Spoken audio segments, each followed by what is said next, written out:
All right, so now that we have found the cubic and quartic function, and we have figured out that the quartic function was a better fit. Part E says, what does the model from part D predict the GDP will be in 2034? We're going to round to 3 decimal places as needed. Now, here's something that's a little confusing about these regressions. It still says model, And when we had a model before, we would then unclick this one and click the one that we would type in. So I retyped this entire thing in. Model was that key word to use this.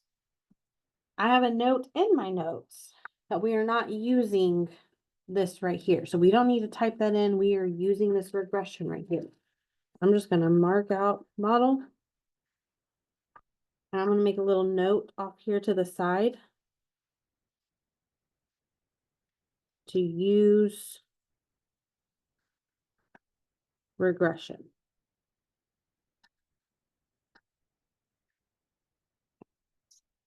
So I am using this one with these exact numbers here. If you are confident that that regression is right, if you type that in and it's right and you use this regression and you're getting the answer wrong, then maybe, yeah, come down there and actually type in the model and see if that works. But I have a note that says we need to now, for the first time, using regressions, not retype that in, but actually use the regression that they give us in MyMathLab. So now to answer this question, it wants us to predict the GDP will be in 2034. Okay, so if I look back here from the beginning, my X was representing the number of years after 2000. So this means we have X equals 34. And so what's 2034 minus 2000. Okay, and I can kind of see here, it was 61.1.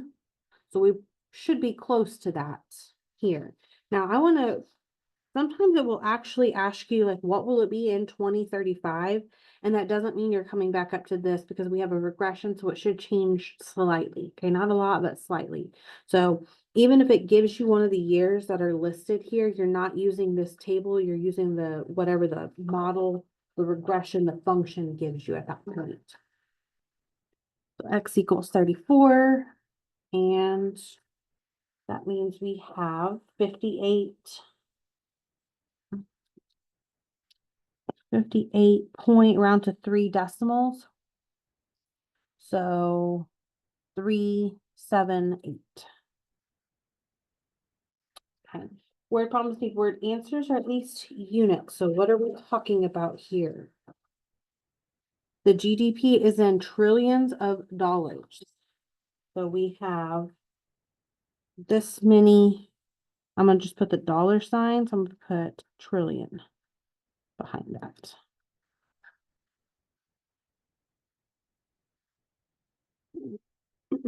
When does the model, but again, we're using the regression, from part D predict the GDP will reach 200 trillion of dollars. Let me do it this way.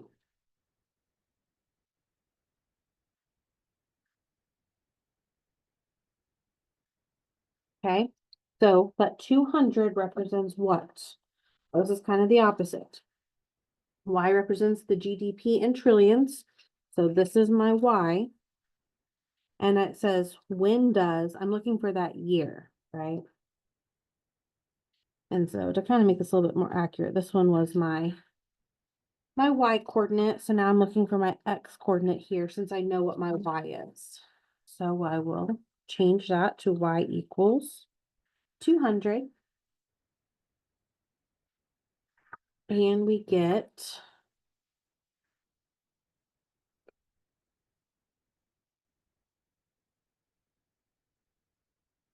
57. Round to the nearest year. So I'm going to do 57.8. If I'm rounding to the nearest year, that's gonna be 58. So that will mean that we are in 2058. And we got that by doing 2000 plus 58. And you can kind of check that. If we are in 2058, we're in between these two numbers here, and those two numbers are in between, or the 200 trillion is in between, those two numbers there where my year is. So by the table, that does kind of check out.